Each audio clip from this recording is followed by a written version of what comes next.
Okay, I'll read the warning. There will be a meeting of the New Hampshire Fish and Game Commission on Tuesday, August 15th at 2023 at 1 p.m. in the New Hampshire Fish and Game Department, 11 Hayden Drive, Concord, New Hampshire, 03301.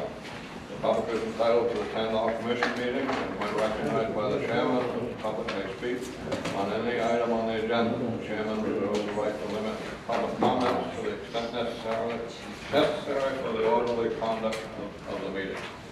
We'll move on to the action item. I'd entertain a motion to approve the minutes of July 18, 2023. So moved. Is there a second? Second. Been moved and seconded to approve the minutes of July 18, 2023. Any further discussion? Nothing? Okay. All in favor, signify by saying aye. Aye. Those opposed? Stand approved. 2, consent agenda. The following items have been grouped together and noticed as the consent agenda items to expedite action on routine matters, which may not require public discussion. Commission members may remove certain items if further public input or discussion is deemed necessary. 2A, approval to accept a donation of $25 from Rebecca Gleason of Athol, Massachusetts, in memory of Morris Moose Simpson, to be deposited in the small gifts and donation account. 2B, approval to accept a donation of $100 from Christopher and Rebecca Bean in memory of Caleb Sweat of Whitefield, New Hampshire, for use in the department's dive team. I then entertain a motion to accept items 2A and 2B. So moved. Is there a second? Second. It's been moved and seconded to accept items 2A and 2B. Any further discussion? Seeing none, all in favor say aye. Aye. Those opposed, stand approved. Number 3, approval to accept the donation of the Mooney Clark Boat Access Area on the Pemigewasset River in Bristol, New Hampshire, from the Central Rivers Power Company, valued at approximately $89,400. Do I have a motion on Article 3? I make a motion to remove that off the table from last month's meeting. Is there a second to the motion? Second. It was placed on the table at the last commission meeting, if everybody remembers. You heard the motion to remove it from the table and seconded. Any further discussion? Seeing none, all in favor of removing the article off the table, signify by saying aye. Aye. Those opposed? It's accepted. Now moving on to the article itself. The approval to accept the donation of the Mooney Clark Boat Access Area on the Pemigewasset in Bristol. Any motion? I need a motion before we can discuss. I'll give the motion to accept the program, to accept the Mooney Clark program. I'll second it. It's been moved and seconded to accept the donation of the Mooney Clark Boat Access Area on the Pemigewasset River in Bristol, New Hampshire, from the Central Rivers Power Company. Any further discussion on the motion? Question. Commissioner Caven. Could I just be troublesome enough to ask for a real clarification of what it is we are voting on at this moment? Attorney Ashland, can you answer that question? Sure. So, Chris Aslan from the Attorney General's office. The item that is before you is the acceptance of a gift of this property, and it's just the fee interest in the property. As you, I think you know already from prior discussion, there is a road to public water easement that's on top of the property that's in favor of the town. This is to give to Fish and Game and the state the actual ownership of the land underneath that easement. Second question, follow-up. If I can, there is the fee discussion, which is the 3 acres of land, correct? Yes. All right. Now, in addition to that is an easement pass. If we accept this 3 acres as a gift, okay, the easement is in no way could it ever be viewed as an encumbrance on this? And would there be the transfer of the easement as well to make the two things kind of be one? Does that make sense? I think I understand. So the fee is separate from the easement. The two are different property interests that have been separated in the past. They will remain separate regardless of what vote you make today. The easement will stay with the town until further action, and there is, contemplated some action to have the state take over that easement, but that's not the issue that you're voting on today. You're just voting on ownership of the fee. The easement would stay just as it is right now.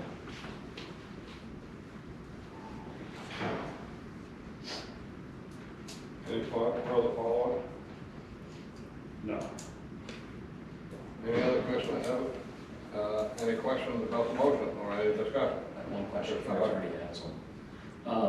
Can the town in any way change the easement to limit access to the public at large, citizens of the town or New Hampshire citizens or visitors to the state? No, the easement that was created in I believe it was 1971 was under the Road to Public Water statute, and so it guarantees the right for the public to access the water through this parcel along that dedicated area. So the town has an obligation to maintain the road, it's a town road essentially, but they can't discontinue it of their own volition because it's created through the state process. Thank you. Any further? Mr. Cagle? And as a follow-up to that, could the town abandon maintenance of the easement until that easement were in fact hopefully transferred to New Hampshire Fish and Game? They abandon the maintenance of it. Right, technically they are obligated to maintain the road, and as long as they hold that easement. Now, compelling them to do particular work is another question that would take some legal effort potentially. But that obligation, if they were just to stop maintaining it, the state could come forward and say, you need to do that, and we'd get into a discussion. Thank you. Thank you. When we were discussing this before, and I'm not on the infrastructure committee, but listened in, it seemed confusing, the transfer of title through the years, and it doesn't seem as clean as it could. And Garrett sent us to 233A. Did I get that right? 233A for the boat ramp RSAs. And in there, I think it's 230A7. There's a section that says that Fish and Game must acquire the land to be able to create these access opportunities. So does that mean then that the deed would have to be to Fish and Game or just to the state? Because it didn't seem in the documentation that we were provided that it was being handed over to Fish and Game in the quit claim deed that we were given. Does that make, am I capturing that right? Yeah. Yeah, typically, so property ownership by any agency is really ownership by the state. Typically, it's by and through an agency's direction. So you'll see language like a grant to the state of New Hampshire acting by and through the Fish and Game Department, or Department of Fish and Game. That really doesn't change the ownership. The ownership total is the state, and it's just which agency has sort of managerial control is the one that's identified. But that could be changed at any time internally at the state level without changing who owns the property. As far as 233A goes, it's a little confusing because the current road to public water that's on the property today was created under a prior statute in the 70s. 233A didn't exist at that time. So the old statute controls the current easement. To create a new easement, if this were just public or non-public land, private land that the state decided it wanted to create a public boat ramp on, it would have to acquire the land and then create the road to public water. But because it already has a road to public water, that's sort of off the table, and there's other processes that would be employed to have the state take over maintenance of the road. So to the slightly ambiguous question about it not seeming very clear in that title chain of custody, what could you offer to help me feel more confident that it's all clean and as it should be? In this particular case, when the original Road to Public Water was created in the 70s, the property was owned by PSNH, Public Service Company of New Hampshire, which now is called Eversource. But that never changed. The ownership of the land underneath didn't change until recently. The title to the fee ownership is pretty clear, that it was PSNH until 2018, and then it was transferred to the current owner under a different name, but that's just a name change. So from a property ownership perspective, I think the title is clear, that the current hydro company that owns it has clear title to the fee. There's some ambiguity about the easement and how it was created, but that's sort of So as long on a as we separate side. separate out the two, the easement and the property, it's, Yes. Any further questions? Okay, I'll read the motion again. Vote. Commissioner Hug? I participated in the infrastructure meeting earlier, and I wasn't a committee member, so I couldn't participate. Scott, you had said there was discussion as if we were to pay for it, we wouldn't be here.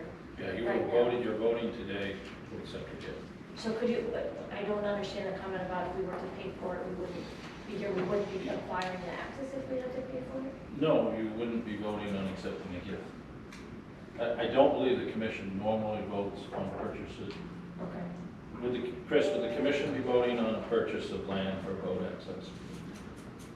Not in the normal course, if it was just a public So access. if we went out and bought 5 acres next to a lake someplace for boat access, that wouldn't come before the commission. If we're gifted access, then that comes before the commission. So like the purchase at Downing's Landing, Garrett, is that the right, on Alton Bay? Yep. 10 years ago, that was not a commission decision, that was a decision that was done. But Garrett actually represents Fish and Game and kind of manages, I want to say PWAP because I don't remember what the letters stand for, but it's the Boat Access Committee that we manage. We provide administrative support for an advisory board called the Public Water Access Advisory Board. And they meet 4 times a year to discuss various access issues that include the department's boat access sites. So then with regard to Downing's Landing, that's the last property that was purchased by the department. I wasn't here when that happened, so I can't tell you whether, the commission voted or not, but, Fundamentally, one of the big problems we face, and the year that this boat access program got set up, which is 93, the fee is set at $5 a boat, and has never gone up since 93. Anybody with any knowledge about waterfront property in the state of New Hampshire, how many, what has that done since 93? In 35 years or so, we're seeing, a huge increase. I mean, I don't even know whether it's a 5-fold increase or 10-fold increase in property values. But that's one of the things I would say that is probably one of the biggest things that's hamstringing our ability to increase access on lakes.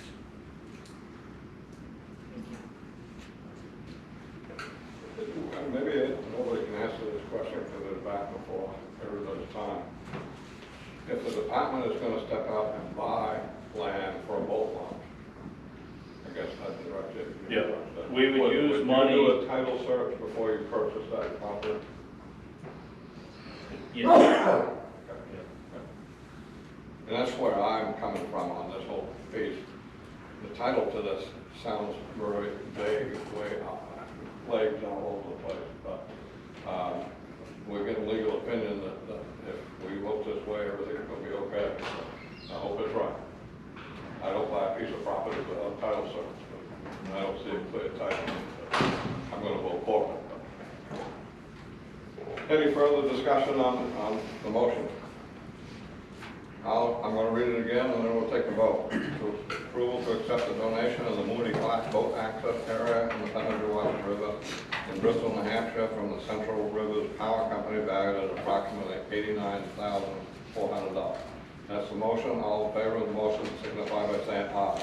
Those opposed? Consent stands approved. Okay, moving on to informational items, financial statement. I personally haven't seen the financial statement, but It is should there one? have Kathy? been, it should have been in Okay, your it's in the packet. packet. And if it meets with your approval, Mr. Chairman, I'd like to give a very short description on how we ended the year for the fiscal year. That would be great. Okay. Is that in the packet, Kathy, what you're going to be talking about? Yes, just the financial statement. Okay, I just wanted to explain some items on the financial and how we ended the fiscal year in the unrestricted fish and game fund. perfect, thank you. I don't know if Garrett's gonna, okay, I can do that from here then. Yeah, very good. I can hear you very, I'm deaf and I can hear you. I speak very loud, actually. So you should have received a financial statement dated June 30th, 2023, and I just want to go over a few simple things with you on our approved budget to our actual and how we ended the year. On page 1, close to the top, our unrestricted revenue of 11.6, we came in at 12.7, so about $1.1 million higher than what we budgeted. And when we get to page 3, I will go down through some of our individual pots of money. I also would like to bring your attention to transfer of general funds per HB 279:503 of the $2 million added to the unrestricted fish and game fund. That was added prior to June 30th, but the intent of those funds is to fund the pay raise for this current biennium we are in, fiscal years 24 and 25. So according to this, we ended the year with approximately $14.3 million in the unrestricted fish and game fund. Now that figure is unaudited. That is my figure that I come up with based on a cash basis accounting. Bureau of Financial Reporting will tweak that a little bit, but certainly it'll be right around that same amount. Page 2 is always just the notes to what we've added to the unrestricted fish and game fund, so we can pass by that. Page 3, the top of the page are those individual pots of unrestricted revenues. And to indicate why we came in a little bit more than our budget of 11.6, if you go over to the last column, percent collected, all but 2 of those are over 100% collected in those pots of money. And the biggest one is our interest on savings. We came in significantly higher than what was budgeted 2 years ago in the budget cycle, and I have had conversations with Treasury about that, and it's because the state is so flush with money right now.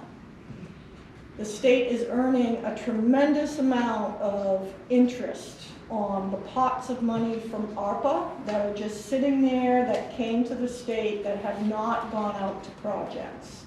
So the Fish and Game Fund, being a special revenue fund, earns a percentage of that interest earnings.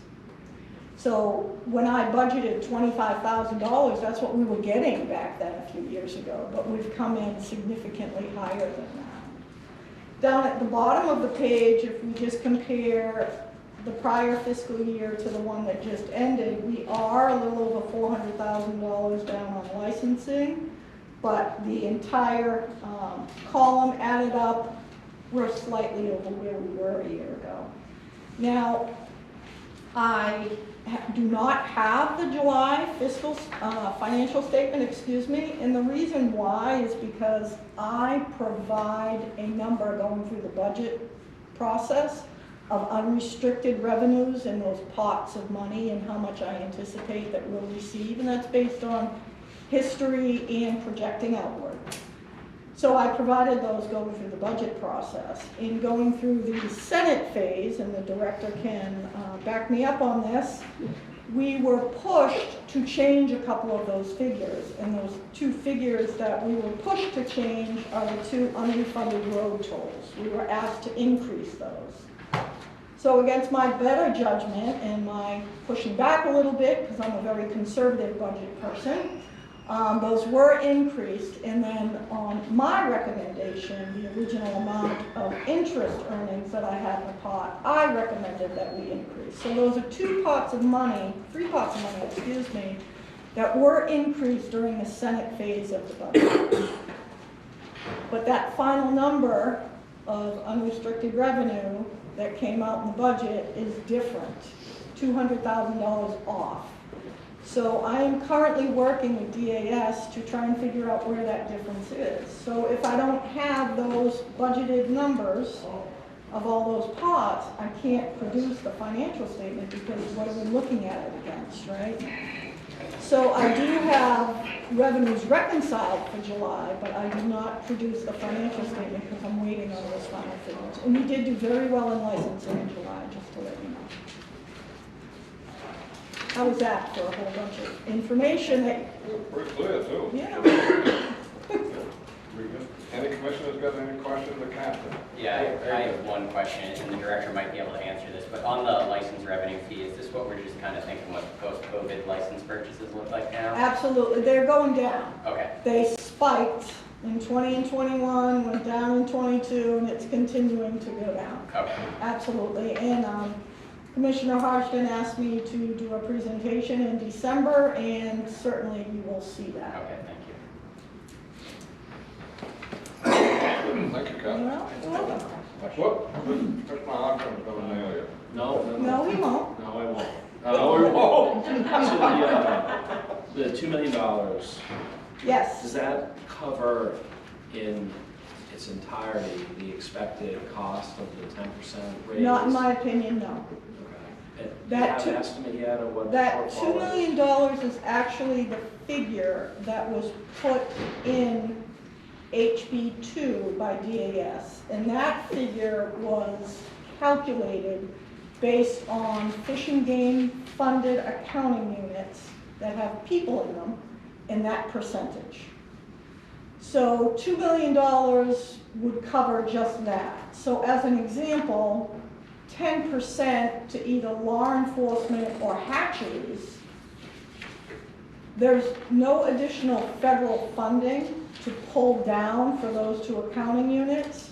So to get that calculation, they had a certain percentage of federal funds, fish and game funds, and they only calculated those fish and game funds. If there's no additional federal funds because we've used up all of our apportionments, that difference is going to hit the fish and game fund. So I think it will be closer myself over the biennium to 2.3 to 2.5 million. So the lapse in actual, 2.6 million. Which is very significant. Right, is that, are you, because we haven't actually, are you accounting for the 2 million and programmed? No, the lapse has absolutely nothing to do Okay. with that 2 million, nothing to do with it at all. Can you give us some insight into what accounts for that 2 million then? Absolutely. A lapse is, per accounting unit, we have operating expenses and then expected revenues to back up those operating expenses. If we do not utilize all of our operating expenses, those funds go back to their home account. So the 2.6 million is strictly for the unrestricted fish and game fund. And I have a list of all of the accounting units that utilize fish and game funds and how much they individually lapsed. A large lapse, for an example, is retirees' health insurance, which is in the accounting unit for the business division. It was almost $400,000. DAS provides us a figure that we have to budget for that, with retirees' health insurance, and if we don't use it all, it lapses. Also, the other side of lapses is revenues. If you bring in more revenue than what was anticipated, that's also a positive lapse. Our lapse last year was only 1.5 million, so we lapsed a considerable amount, and I'd be happy to provide you the individual accounting units that makes up, if you would so like to use that. That was just an example of some. We had significant vacancy savings because of unfilled positions. which certainly adds to the lapses. So the excess revenue was roughly 1.1 budget It- to actual. Excess revenue budget to actual for unrestricted, that first pot is about 1.1. Right. For marine gas tax, it's also 1.1. And the OHRV unrefunded road toll is 200,000. It's not 1.1, I'm sorry, for the marine gas tax, it's only 300,000. And then for OHRV unrefunded came in at a couple $100,000 over. So that's So that 1.6. all adds to your revenues. Yeah. So that's 1.6 to the 2.6, and then retiree cost, open positions. Like, you subtract those out, and you really don't have a glaring variance. I mean, there's, right? I mean, because you expect about 3% less. Take out this is in the form of The a question, additional I guess. revenues, Take out the additional revenue, those couple big line items that you described, and you're around 3% lapse. mhm, Okay. So I don't think there's any need for that answers my question. Okay. So, Any other questions to Kathy? that's the most I've talked in months. I don't think anybody dares to, I asked her that question on last, a few years ago. I still didn't get, I got more out of her right there. Thank you, Chris, than I did a few years ago. Well, sometimes I speak as though everyone understands my speak, and they don't, so I apologize. Thank you, Kathy. Thank you. Okay, next, Fisheries Habitat Account Presentation by John McGee.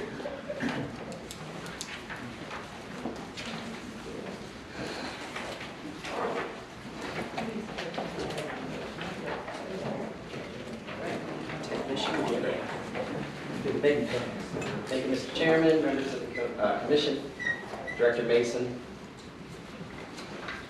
So Garrett, can you help me out? Does it show the mouse? It doesn't.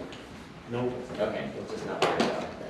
So I can't remember how all this came about, but I was asked to do a presentation on the Fisheries Habitat Program. I'm going to show you two aspects of it. I may talk somewhat quickly. I want to be mindful of your time, it's precious. So I don't want to stand up here too long. But I'm happy also to answer any questions at the end. Diane Timmons took this photo, so I like to put it in all my presentations. I think at the bottom there I have April 20th, 2011, because I put this in here because that's the last time I've done a presentation for the Commission on the Fisheries Habitat Account. So it's certainly due time to do that. I'm not going to read all these bullets and all the text I have here, good for fish, etc. But the big thing is good for us. I'm talking about anglers in particular, who pay a $1 fee. I'll get into that in a minute, to go into our Fisheries Habitat account.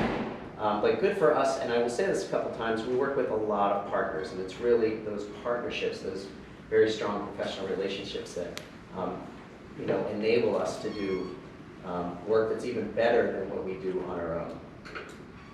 So I'm going to split this, as I talk, I'm going to talk about two things, the account and then also the program, because they're related.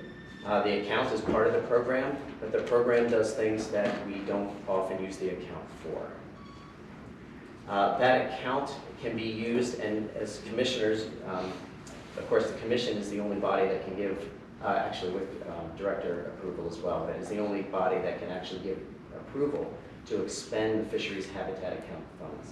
So those are actual cash dollars that can go to doing good work, habitat restoration and land conservation work. The Habitat program is largely technical assistance to projects our partners are working on. They don't have to be necessarily projects that we're working on in depth with them. And in fact, when I say partners, our partners, and I'll show some examples of this, are other state agencies. It's not only non-governmental organizations or even landowners at sometimes, it's also other agencies. And we do a smaller amount of research, the information from which we use to prioritize the work that we're doing. Oh, I'm sorry, that's a little bit small. until 4 weeks ago, we had one statewide fish habitat biologist, and that was me, but I got a promotion. Hopefully, look back at Diane, she's happy with that because she's the one that interviewed me, among others. So I'm a program supervisor now, but we don't have that position filled yet. It just went out, and we got a bunch of applicants, thankfully, in the last week and a half. So that's going to be filled hopefully in the next few weeks to months.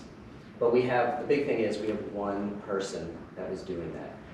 Thankfully, we also have Ben Nugent, who is one of our regional fisheries biologists in New Hampton, and he's been able to do, and has had a lot of interest and motivation in doing habitat restoration work. And we've had some projects come out of that. But he also has other duties, so it's not even a full-time position that he's able to do that. And we have one other person, Colby Dennison, who we just hired, started in January, I think, in Lancaster. We still call him the new Diane sometimes, because that was the position she had. And he's interested in doing some habitat work up north as well. So that $1 at the bottom there, in statute, $1 from each license goes into that fisheries habitat account. Generally, that's about $150,000 a year, and it fluctuates a little bit year to year. Oh, small font again. You know, we like to use natural processes, so we're not trying to build a lot of things in the way of especially streams and rivers, because many decades of experience by people before me, let's say, who did a lot of really good work, but those, a lot of times, I shouldn't say a lot of times even, but you run the risk, if you don't use natural processes, you run the risk of those things not lasting a long time. And I'll show some examples as we go through here, so you have a little bit better understanding of that. The idea is fish, especially in streams and rivers, and I should mention most of the restoration work we do is in streams and rivers. When that habitat is healthy, when that habitat is natural, that's the kind of habitat those organisms, those fish have adapted over many, many, many years to live in. And so we've learned that that's really what works best. If we want to have bigger and more fish, we want to go with as natural as we can. And typically that costs a lot less too.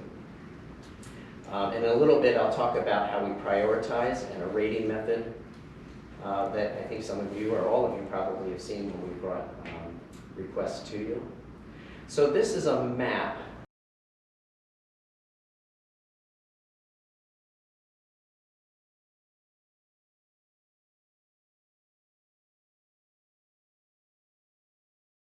Times than other culverts, but this one has a bottom on it, and we rebuilt the stream bed inside of there. This photo was taken a couple years ago, but we were there in June, and it looks just as beautiful for fish moving through it. It has a nice natural stream in it. Here's an example where we have put our time into technical assistance, in this case the Department of Transportation.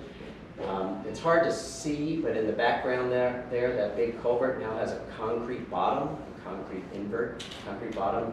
And in terms of the permitting process through the state, DOT has to make sure that they're finding a way to let fish go through this thing. And I'm simplifying things a lot for today's presentation, but basically if they just put that concrete there, that was their, culverts rust over time, so they have to reinforce it and strengthen it, give it another 50 or 100 years. The Department of Environmental Services and the wetlands permitting rules say you can't just block fish. And had they just put the concrete there, that would have blocked fish. It would have had a perched condition. And it's also a very wide crossing. And so at low flow, the water is really shallow. So you're trying to get an 8-inch adult trout to go upstream to spawn. It literally has to swim on its side. They don't like to do that. It's bad for them. So that thing that the three gentlemen are standing on is a grade control weir. And it's basically, let me see if I can zoom in.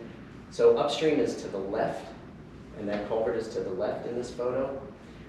What that did was it backwatered the culvert. So now the culvert has a couple inches of water depth in it.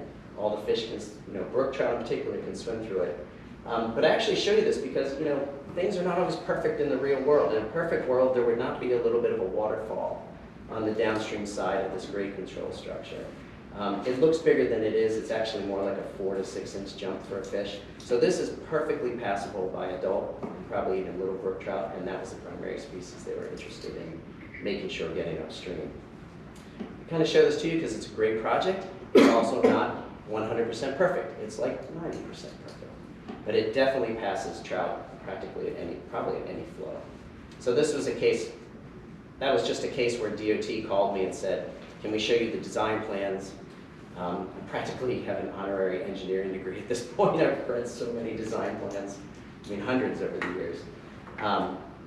And so I helped them out with that just to make it good for fish. We put a lot of time and some research time into this one. This is in Warner, right under Route 89. On the left, that was the culvert before they did the same thing, put concrete on the bottom to strengthen it for another 50, 100 years. But if they did that, that waterfall height there would be about 2.5 feet, not good for the trout that we wanted to get upstream and move around through the watershed. So we built we call it the first ever fish ramp that was built in New Hampshire, at least for a culvert. And so we did some research on it over the years. And the long story short there is we've had all 7 species that are downstream of this have all moved through this one and the next one another 300 or 400 feet upstream. So it worked really well. You know, I'm going to say this happened because of our partnerships with Environmental Services and Department of Transportation. Weaver Brothers was a contractor. They were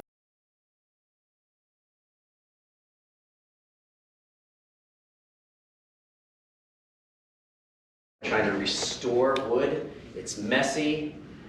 It doesn't always look so pretty. When I see it, I think it looks pretty. But it's incredible habitat for all kinds of fish species. On the left, this is, I think, up in the Indian Stream watershed in Pittsburgh, I think. Lots of wood, big deep pool on the downstream side. Where would you go to fish for the brook trout? Where that big pool is, where that wood, that natural wood has created that. And on the right, this is actually a photo from Wisconsin from one of my colleagues, a big largemouth bass. And as you probably know, if you fish for largemouth bass and other fish in warm water ponds, they're hanging out near the structure. This stuff is as natural to streams, rivers, and lakes as is the water that's there too. So we've done some, and these, I'll just show 2 or 3 quick photos. We've done some in-stream woodwork where we restored the wood to the stream. And in this case, we did this with chainsaws. So all the trees that are there, I felled those. And then the crew of us moved those into the stream channel and tried to mimic nature as best we could. This is Johnson Brook again at Nash Stream Forest. We've done a lot of research on this. What we found was before there were this many fish and they were this big, and afterwards there's more fish and they're bigger. That's sort of the take-home message. We kind of knew that would happen because other people have done this research before us. So we don't like to just test things in other people's dime a lot unless we already have good reason to think that it'll work. At some projects we've used, and our partners have used, big machines, an excavator here moving a tree into, this is actually the main stem of Nash Stream. Just realized I'm really heavy on Nash Stream in the presentation. But sometimes it's not just felling trees and then moving them with our backs and muscles. The backs and muscles are from a big yellow machine like this one here. Again, we try to do things so that they mimic nature. These are some of the trees that we put in just a few months after they were in there. And I can tell you, if you go up there today, those trees are still in the same exact spot, pinned under those boulders, those big deep pools. The trout like it. Another technique I just showed quickly, this is me standing on top of a constructed log jam. So in nature, in natural river systems, you get these big log jams. And they're messy, but the trout love them. And if you like wood turtles, which I do, happen to like them too, the wood turtles love them too because they'll hibernate in there in the wintertime. But the big thing is for fisheries stuff, we're looking for trout. And this is another site where we got all kinds of trout in it. I think at the end I showed Diane's hand holding a big one that we got just a year later. I'm just going to go through this quickly. There was one in Warren Brook. We actually electrofished this yesterday with Environmental Services and Department of Transportation and 2 volunteers. Some stream restoration work. We do some assessment work to see how the fish are doing afterwards. This is the one lake habitat project I'll show you. We don't do a lot of lake habitat projects because the lake habitat, at least for warm water fish, is pretty good. It's pretty good. We're not seeing problems, across the state where there's no largemouth bass or something like If anyone hears that, I certainly want to hear about it, because we'd like to investigate that. In this case, we used Christmas trees that were given to the Keene transfer station, or I guess, and we very carefully, after much public discussion and a lot of scientific review, we put them in some places in Harrisville Pond. Honestly, they don't last that long, 6-8 years. So this is I show this here because this is one that we did. We probably aren't going to do ones like this again. But one we would do again, and I wish I had shown a photo of the structure. Department of Environmental Services, Town Aware, and some others came together, recognized that at Lake Horace, the marsh gets drained every year because of the winter drawdown, right? Which is common on a lot of our lakes. There's a dam, we draw down the lake, a lot of times because we've always done it or because we want docks to be able to survive the winter ice. But unfortunately, this 200+ acre marsh, which would otherwise be just a breeding factory for fish and probably waterfowl and turtles, would get dewatered for the wintertime. Now, you think the water comes back in the spring and everything's good, but the problem is only a few kinds of aquatic plants would survive being frozen over the wintertime. So you go out there in the summer and it's just devoid of aquatic plants. And for everyone who hunts and fishes and all, you go out there, you'd say, wow, this just doesn't look like good habitat. So Environmental Services nicely built, with some of our money and money from other places, built a structure so that when the water level in the lake goes down, the water level in the marsh stays up, and it is just filled with plants now. We tried to do fish surveys up there, and there's so many plants, it's tough. But it worked really well. So a before, during construction or deconstruction of the Merrimack Village Dam, and then the final removal. And I said connectivity earlier, this is one of the projects we put some money into. It was a huge project, it went really well. Another one, some of you might have remembered, I did a request a couple years ago, and we ended up not having to use the money for it, which was nice. South Branch Gale River, which you can just barely see from Route 3, just north of Franconia Notch. So we've done a number of land conservation projects. I'm going to show 2 here. Stonehouse Pond in Barrington's really cool because it has pretty good brook trout habitat. We stock it, and there's not a lot of places like this anywhere near in the southeastern portion of the state. So we put some money into conserving the land with our partners around it. And then afterwards, a couple years later, a larger, like a 1,000-acre piece right next to it got conserved as well. If you haven't fished there or seen it, it's beautiful and people love the fishing there. Another one, and I don't have a pointer, but that big green blob that's in the center is the Washburn Family Forest in Clarksville. And it's got about 5 miles of riverfront on the Connecticut River. So we put some money into that. I believe the Wildlife Division, some funds from that sister account went into that as well. Those aren't the only land conservation projects we've done, but just some that were pretty neat. I put this in here, I think this was sent to you about 2 weeks ago. So I'm not going to go over this a lot, but I did kind of want to show that the 3 big things at the top, or even 4 really, but the 3 big ones were, and this is sorted by the amount expended down to the lowest amount. About $500,000 over the 23 years this account has been there, we put in to direct habitat restoration. That's a bunch of stuff, okay? It doesn't include dam removal, which I broke out separately, just to point it out, which is about 6 or 7 down, where we put about $250,000 into 6 or 8 projects. The dam rebuild is the Jones Pond Dam on Ellis Hatch Wildlife Management Area. That's how much we put in. We still owe about $350,000 on that one. But then just going down farther, land conservation, we have put money into permanent staff, but we've also gotten reimbursed about 2/3 of that through our federal, through Fish and Wildlife Service programs. Let's see, what else did I want to say? The habitat assessment, as you go down one more, is simply we've hired seasonals to go out and do electrofishing surveys, stream crossing surveys, habitat surveys to help us because, quite frankly, we've got a really small staff. We can't do it all unless we hire some seasonals. So the rest of that is in your packet. I'm happy to answer questions later too. This is not intended for you to read right now. but you've probably seen in your packets before when we've done requests. We have a rating method. It basically says, hey, it helps us figure out if it's a priority. It also helps us convey that information to you. A point on that, and there's 2 pages of it, a point on that is we don't bring low priority projects to you. So you folks don't see, the commission doesn't see projects that we're like, yeah, this just doesn't look like a priority. We don't bring that to you. Just quickly on research, we've done some cool things where we put little PIT or RFID tags. They don't have a battery in them, but they're a little electronic chip. And then top right photo, there's 5 of them in this person's hand.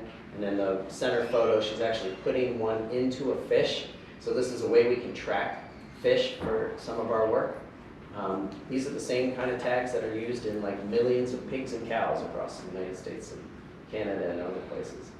So just as an example of one of the research things we worked on, we go out after the fish are put back in the stream and are hopefully not so dozy from the anesthetic we've used. Over the next couple of weeks to months to years, we can track them with that circular object that Rachel's holding in her hand there, which she has a computer in her other hand.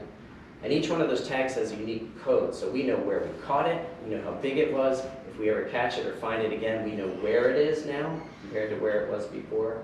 And this is summarizing in a huge amount of data. Brook trout are clustered around in-stream wood. So the reason why we do a lot of projects with in-stream wood and restoring that part of the habitat into streams and rivers is because that's where the brook trout are hanging out. And I can't remember in this presentation, but I'll say it. We also find that they get bigger in general. They will achieve a larger size. And it makes sense. They're hiding in there. There's bigger, deeper pools for them to live longer. More wood equals more pools equals more brook trout. It's just a natural example here.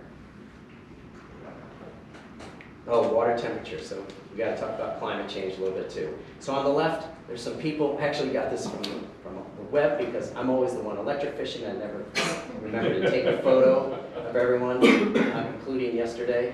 And it's from New Jersey. So people electric fishing in a stream. And on the right is a little device that we can put into streams. It just measures water temperature. We have them record every hour. And then at the end, you can take that data from the temperature recorder and the data from the fish, from electric fishing surveys, and in this case with brook trout, and on the bottom, that x-axis is the average July water temperature. Other people have shown this is a really good metric to use. And on the y-axis, on the going upward, is the density of trout, both adult and baby trout in orange and blue. And basically what you find, you can draw that darker line somewhere around 20 degrees Celsius, which is 68 Fahrenheit.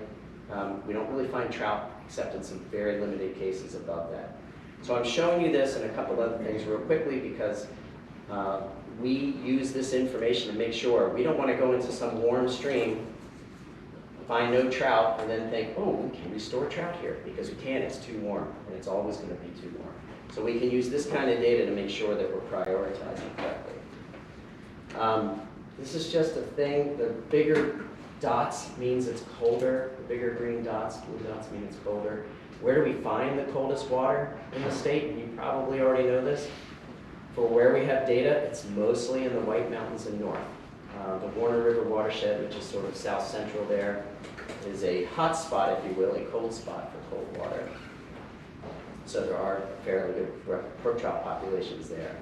But this is an instructive map because it kind of shows you brook trout long-term are likely to be sort of White Mountains and nearby and north. It turns out that if you just make a graph of the size of the watershed, that's drainage area, versus the density of the brook trout, it's probably not a big surprise to you. Our bigger rivers and streams don't have high densities of brook trout. So a lot of the places that they're really living in, where the greatest numbers of populations are in, mostly smaller to medium-sized streams. So on the bottom there, that's about 4 square miles. So I don't know if you know what 4 square miles looks like, but you know, a typical stream that's a 4 square mile watershed is like, at low flow, is maybe 15 feet wide. So that, if you can envision, that's not a very big stream. There are some models based on lots and lots and lots of data. that show where things are good for water temperature. This is water temperature brook trout. I'm going to go through these really quickly. There's 4 slides here. Yellow is good. Okay, darker stuff is bad. So right now you can kind of see where, I wish my pointer worked on this. You can see where New Hampshire is. We have a lot of yellow, corresponds to that last map I showed you, except it also shows down the Connecticut River watershed. There's, colder water, better brook trout populations. But if we add 2 degrees Celsius, which is predicted for like another 30 years from now, predictions can be hard to get right? Especially those about the future. But if we take that as right, or at least pretty close, it means, go back to the other one, we're going to go less yellow. Less yellow is bad. If it's 100 years from now, it's like this, we're really looking at an even worse case scenario. The brook trout are going to be right in the White Mountains and north. And if we have some farther south of that, they're going to be sort of in these isolated areas. So I've shown you all that because when we're thinking about our land conservation work, if we're prioritizing for brook trout, we don't want to conserve a property. I'm never going to come here and say, we want to conserve this property for brook trout if I know that the streams are never going to support them long term, right? You hear a lot about ice out on Lake Winnipesaukee. If you look at that graph, on the y-axis is just the date of the year from, and I can't believe this either, March, sometime in mid-March to the end of May or so. So there's a lot of variability. A lot of, every year can be different. But people look at that long-term trend, and that black line is the long-term trend. So, Winnipesaukee been, the ice out over the last 100 years, it's crept up about 7 to 10 days. So in another 100 years, it might be another week, 2 weeks. And if that's the case, we're looking at, think about the ice out in Winnipesaukee now is going out 3 to 4 weeks earlier than it used to. So it's just some neat data. This is from Nash Stream, some temperature data from 2000 and whatever it says down there, I think 5 or 6 to I think a year or 2 ago. And we're kind of seeing a steady increase in those water temperatures too. And in case you're wondering, Nash Stream is still plenty cold for wild brook trout, so. But it is creeping up. We have a lot of data there. I mentioned dam removals earlier, and I think I'm at my last slide. McQuestion Brook, Manchester, New Hampshire Rivers Council managed that project, removed 4 little dams on this tiny little stream in very urban Manchester that has wild brook trout. And that average summertime temperature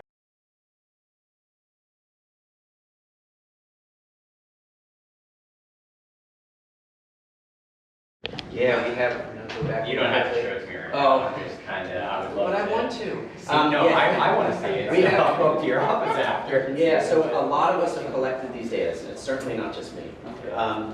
We have about 1,500 or 1,600 sites, but some of those sites are repeat. So at Nash Stream, some of those 60 of those sites might be Nash Stream, but they're like the same sites year after year. So probably altogether it's around 200 to 300 sites across the state where we've gotten summer water temperature data. Okay. But there's also some places, like you look in the central western part of the state, we have no data from some of those areas.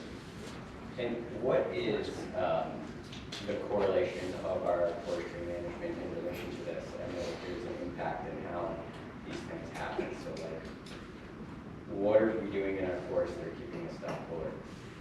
Well, there's RSA, oh my gosh, 227J, something like that, which is a forestry statute that, and I'm sort of paraphrasing here, but it says in any calendar year you can't cut more than 50% of the basal area, so kind of think of that as 50% of the trees. It's not exactly that. Anywhere near any perennial streams.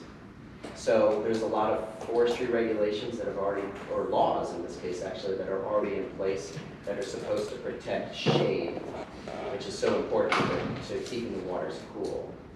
And of course, it's not our agency, but it's a Division of Forest and Lands and Natural and Cultural Resources that enforces that law. And they do get called sometimes to go out and people get in trouble or whatever. But by and large, when I drive around, you see the forestry in the state's pretty darn good. Right. Is it perfect? Maybe not everywhere. It's really, especially on state land, I work with foresters. Right? So, but I say all that because if you just take out all that vegetation, now the sun's beating down on the water body, and that will warm up the stream or the river for sure. And so those laws are in place to make sure those kinds of things aren't happening. And at the same time, they also allow private landowners to harvest, some of the trees on the property. Is that where you're going? Yeah, no, I was just curious of how it plays in factor. I mean, I would think in some cases, allowing forests to get too mature, that would have quite the opposite effect, meaning it could unshade it as a result. But There's, I would think in a lot of cases, the alders and stuff like that keep things from drying up, obviously, so. yeah. There's so much cool research on it. Yeah. There's actually a co-op on a paper that talked about Okay, that. so that's what I would love to hear. It can be a different time, but I'd love to hear more about that. Well, so I will tell you that as those forests, say you start in a condition where there's no trees, Yeah. and then after 200 years, the trees grow up. So the light, as I think you were saying, it gets really dark under a young forest. And then there's some more light, but it's more dappled and indirect light, and that's not the kind of light that really is going to heat up the water much Right. or at all. But also as those forests get older, trees get big, they get old, they die, they fall in our streams and make nice habitat for fish in particular. Right. So those older forests I think are not impacting water temperature, and they are positively impacting habitat as wood falls in. I have a question. With respect to adding woody debris and creating or enhancing habitat, and knowing or hearing discussions about our water, headwaters even, that may not have the best chemistry to grow large brook trout, can we add enough woody debris to grow really big brook trout? So if I understand you correctly, some streams don't have the water chemistry, in particular a higher pH, more calcium, to lead to bigger brook trout. Slide Brook was one of them. It's great downstream, but as you go farther upstream, the pH drops, and so we found the fish don't grow as big. So we haven't done the in-stream woodwork up there, in part because of that. So if we are putting money or our time, which is our anglers' dollars, into a project, we make sure that we're doing it in a place where, based on all the data and that from other projects, from other research, and the data right there on the ground, that we'll have a meaningful difference. We do a lot of data collecting before we put chainsaws out in the woods or anything like that, or to get rid of a dam or something like that.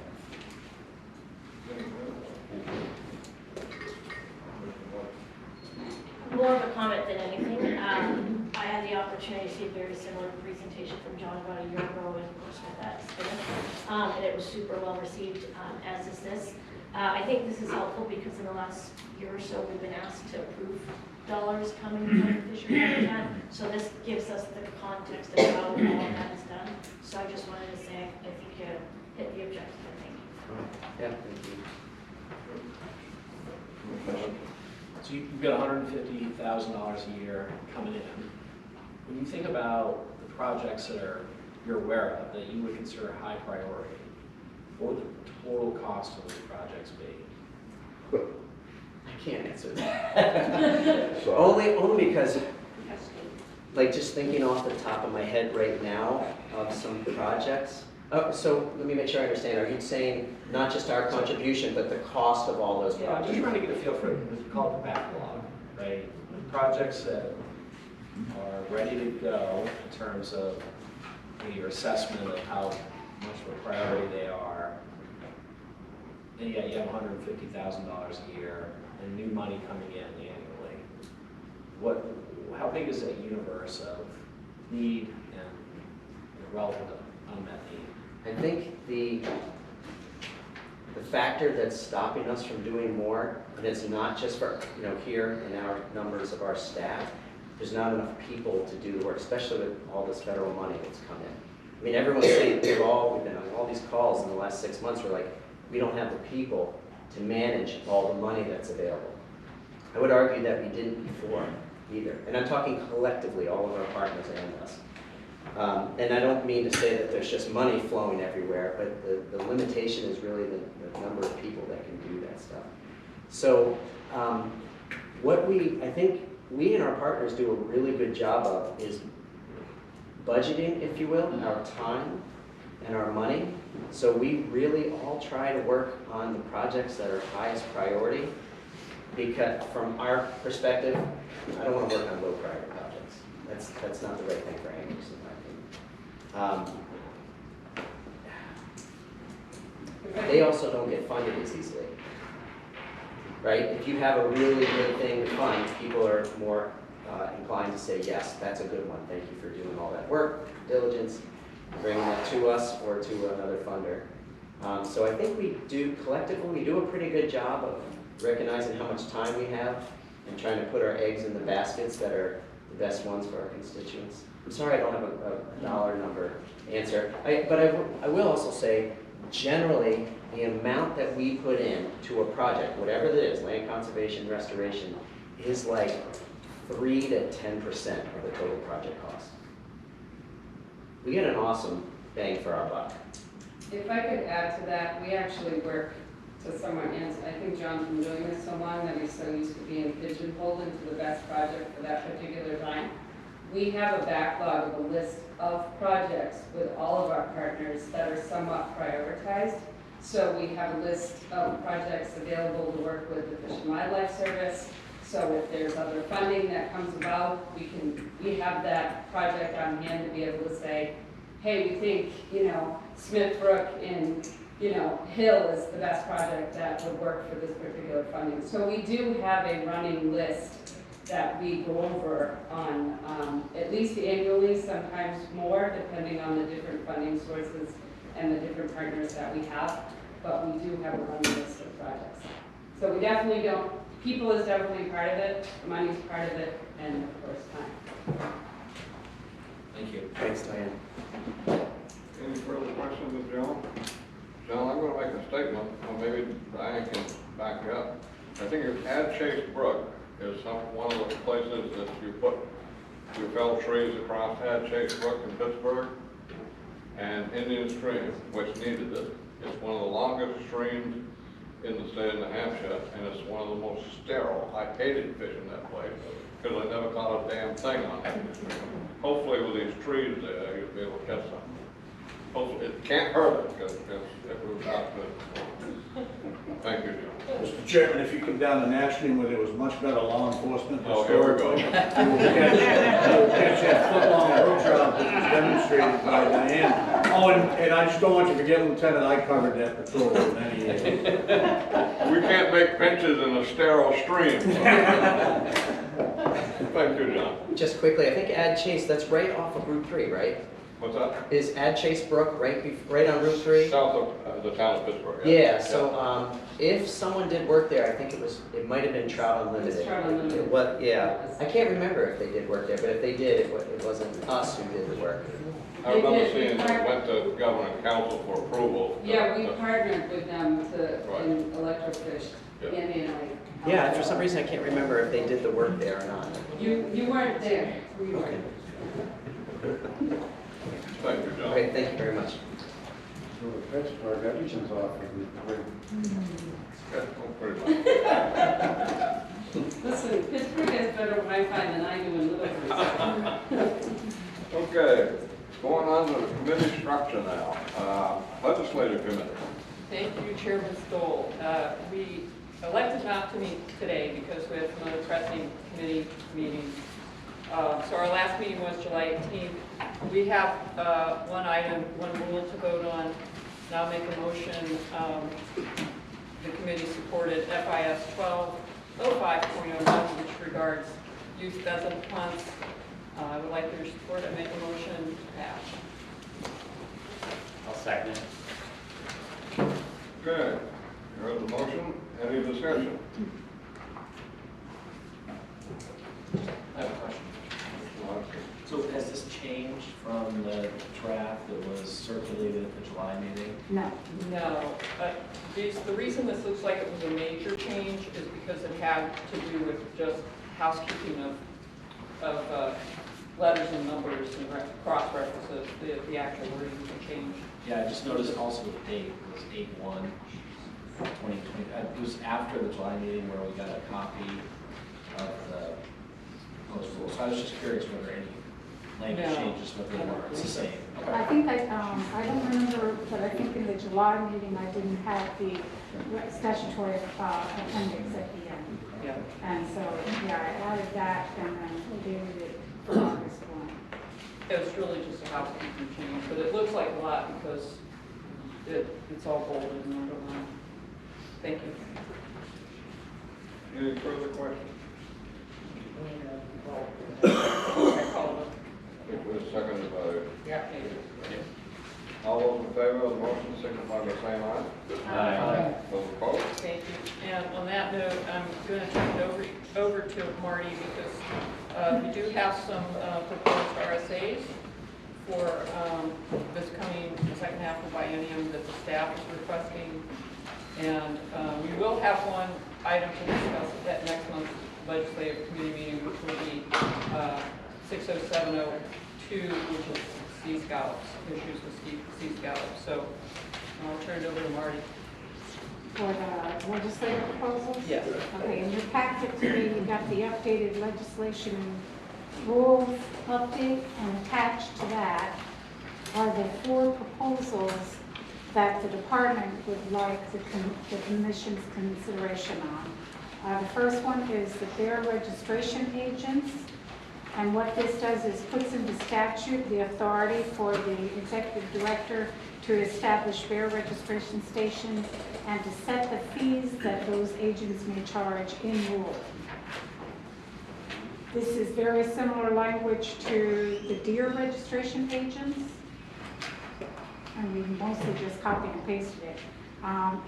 In our biennial rulemaking, we did allow for bear agents to start registering bears, but because it's not in statute yet, we cannot allow them to charge a fee until we put it into statute.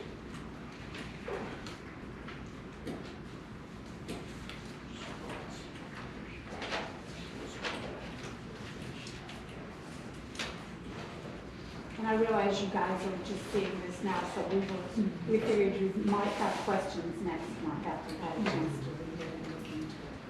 So we can move on to the second one, which is a deer seals technical bill. With the advent of the online deer registration program, you can register a deer without getting a deer seal. The physical thing that you would attach to the deer when you registered at a registration station. Now you can register a deer online. You don't get a seal when you register it, but you do get a confirmation number when you register it online. So we are going through and amending several statutes to remove the reference to seals and to refer to confirmation number. It is strictly a housekeeping measure. And we're also correcting language regarding the publication of deer registration stations. Right now, the language says we'll publish a list in newspapers. We don't publish it in the newspaper, we publish it in the Hunting Digest. So we just make that, it's a technical correction. And then the next item is the fingerprinting for guide applicants.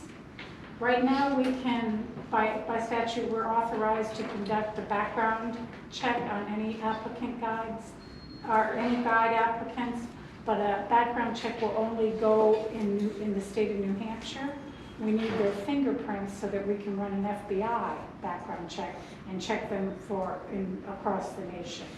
So technically somebody could be convicted of murder in Illinois, but if they could come here, we do a background check, we'd never know unless they told us. So we don't want guys that have been convicted of murder taking people out to the woods. So that's just allowing us to be able to do that. And then the fourth item is the tuna tournament license. This establishes a special license that will allow someone to land a tuna in New Hampshire if they are not a resident and they are just in state for participating in a tuna tournament. And it's really just to allow it to happen, because right now you need a license, a full-blown license, which is, I don't know, hundreds of dollars to have a non-resident saltwater license if you wanted to participate in a tuna tournament. You'd have to buy the license. This is just like to do it for just the tournament. Marty, well, actually ask the executive director, will we have draft language for these for our September legislative? We've got that. Oh, I'm sorry. I didn't realize it. Oh, okay. So we will put this on the agenda for LegCom next month. I'll get you guys a time, work with Penny. But I would anticipate, unless we have some suggested changes, that we would likely bring these to a full vote for the commission in September. And that would give you adequate time to find sponsorship. Oh, yeah. More than adequate. The Senate, yes. The Senate, I'll already start considering in September, yeah. But the Senate filing period opens, I think it's the 28th of September and closes like the 12th or 14th of October. Okay. The House filing period opens the day after Labor Day and closes the 11th. So I will be filing these in the Senate. Yep. Yeah. I think we've just about covered everything. Yes, I mentioned the rule book. We'll talk about the Sea Scouts next month at our legislative committee meeting, and I'll anticipate calling the full commission vote then. For the Sea Scouts, yeah. Yep. That's it? That's it? Oh, okay. At last month's meeting, we were also presented with FIS 502 baitfish, and we did not take a vote on that, so we need to take a vote on that today as well. Last month, we were presented with pheasant and that. It's up to you. We don't have to vote on that one.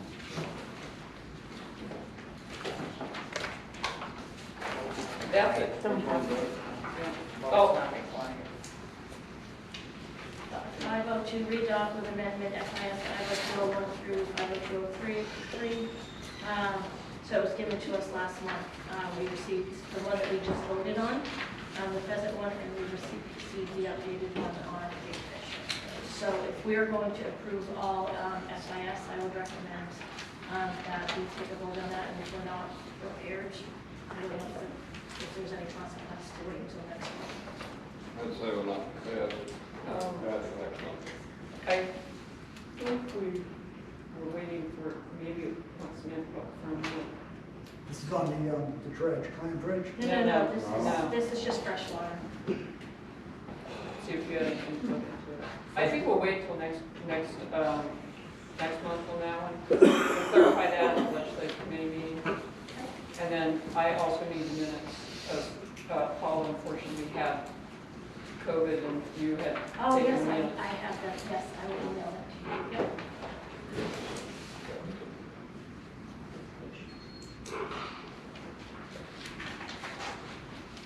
Commissioner Frank, is that it? I think that's it.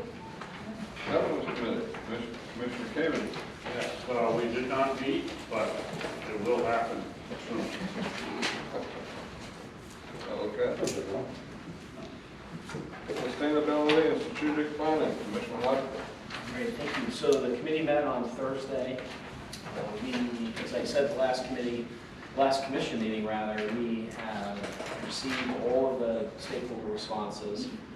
The committee reviewed summaries of each of the 14 questions, and we began the process of narrowing in on a smaller number of key focus areas or key themes.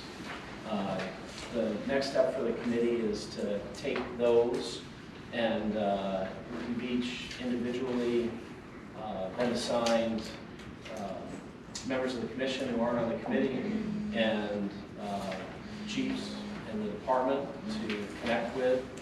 And at our next committee meeting, we'll be bringing back that feedback and hopefully have for everyone shortly after that a draft of these key focus areas that we've been working on. And you'll note, I'm sorry, that I emailed out to everybody the summaries that the committee looked at as well. So you have those if you're curious about looking at them. That was something that came up during the committee meeting, and we'll get those out to everybody. Okay, and Colonel, I'm gonna be interviewing you, and since you made that last statement, it might be a little bit harsh interview, so just prepare, so. Prepared. You can petition. It wouldn't be that the first committee time. ask someone else to do it. It wouldn't be the first time he's interviewed me in a hard way. Okay, resources and infrastructure, Commissioner Green. Resources and infrastructure met today. As most of you know, we went over the boat ramp issue, which was, had some lengthy discussions on it. That issue has been solved and commissioners voted on it. The other thing that I brought up during the committee was I wanted to start looking at the infrastructure of the hatcheries and requesting from the director copies of the hatchery studies to be printed out, so at our next meeting you can start going through my opinion on the hatcheries. Okay. That's all I have for today. Thank you. Public engagement and education, Commissioner DeRosa. The only update I have on there is that the people who won the awards have been, the process of contacting them and whatnot is on its way. And I will be reaching out to the rest of the committee members to schedule something soon, so we can maybe get working on some stuff that's not awards related. Okay, thank you. Lakes Management Advisory Committee, Commissioner Price. We have had no additional meetings. Antrim Rivers Management Advisory Committee, Commissioner Hunt. So also on August 10th, the committee met in Exeter. There were a couple of items that I wanted to bring to the Commission's attention. The first one was that the RMAC reviewed an online tool that allows the RMAC or really anyone else to view all DOT owned property in the state that could be eligible for disposal. So agencies who no longer have use of property that they own or an easement for can go through a process to dispose of it. You see this, I think we see it at the RMAC probably 8 or 9 times a year, and our statutory purview is anything, I want to say within a quarter mile of a river, and I think Lakes has a similar review process that they go through. One of the challenges has always been understanding what the disposal of an 1/8 of an acre along a state highway means in the larger context of conservation lands, easements, public lands in the state. So this mapper will allow that to be viewed visually, and it'll also allow the subcommittee to highlight priority parcels before an agency goes through the process of considering disposal. So essentially pre-qualify them. So that, I wanted to bring it to the Commission's attention, because we often have parcels that are near or adjacent to another state-owned property, and this mapper will really help us as we represent the Commission. John McGee sits on it representing the staff, I sit on it representing the Commission, as we consider these state lands disposal projects. And the second thing I wanted to bring to the Commission's attention was 2 of them that we actually considered. One in Milford, an 1/8 of an acre on Sahegan for Pennachuck's use for a pump station, which the committee recommended disposal of, and then a large piece of property that essentially connects the south of North Conway on Route 16 to the east and southeast up to north of the Conway Village. You may recall that DOT had accumulated land for a bypass on the south side of North Conway. Has not come to pass.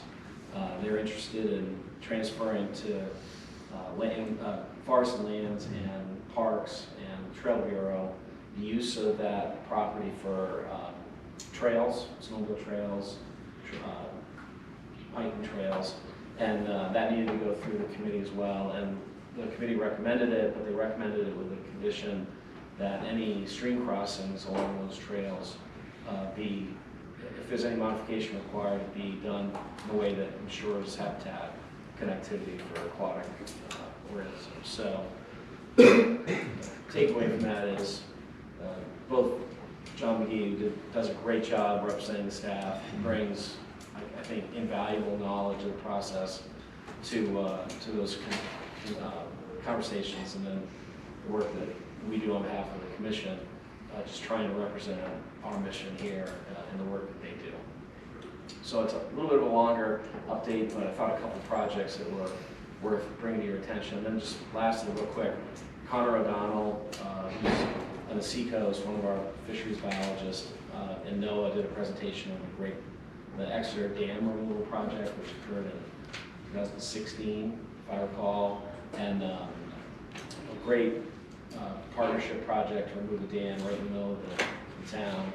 And Connor just did an outstanding job explaining why or how that project impacted herring in the river and the herring migration. Commissioner, like the Conway tribe, are you suggesting that we look into adding that to our portfolio? No, it'll go to trails. So It's the easement will go to trails for use in the snowmobile trail. why I raise that is I'm not a big fan of dredge management property. We're seeing some results in the North Country on the Connecticut Lake Drive. I mean, people are on fire up there right now over these carbon credits and not cutting wood. Whatnot. The management of the easement is dredge. Is it a possibility of us getting involved in this tract of land there, or is it? So it's a 30-foot wide easement. It's not a substantial piece of property. It's 30 feet. It's a very narrow, with only a couple of very minor areas where I think they anticipated an off-ramp. The property owned by DOT is a very narrow strip that connects 16 south of the village, around to the southeast to beyond where 16 peels off to up towards North Conway. It is not a large, it's not a large piece of I property. heard you say a large tract. It's long. It's, I want to say almost 5 miles, John, is that my recollection? I think 5 is the number I remember. So it's very long, but it's very narrow, 30 foot long. Except for those few where I think they anticipated an off-ramp or on-ramp. Thank you. Old business. Anybody have any old business? The two ladies don't have any old business? I'm waiting for the commissioner report. Oh, you're waiting for, new business. Anyone have any new business? Commissioner Cable. Just a random question. With respect to what's going on in Pittsburgh, New Hampshire, okay, and the entire 146,000 acres up there that belong to the Forest Land Group that now is going to go from being part of a wood basket and multiple access recreational opportunity for many into essentially being a carbon credit farm. How did something this big avoid any discussion or any of us here learning about that? And I know that local people within the forest products industry were shocked to learn about all of this. I know in discussions, if you go back to when Gene Shaheen was governor, okay, and those lands, some of which they all went under an easement, okay, and a lot of public money was spent okay, to ensure that that will continue as a working forest. And the folks, based on the research I've done and the people I've talked with and what I have read, they're not talking about moving forward with management plans.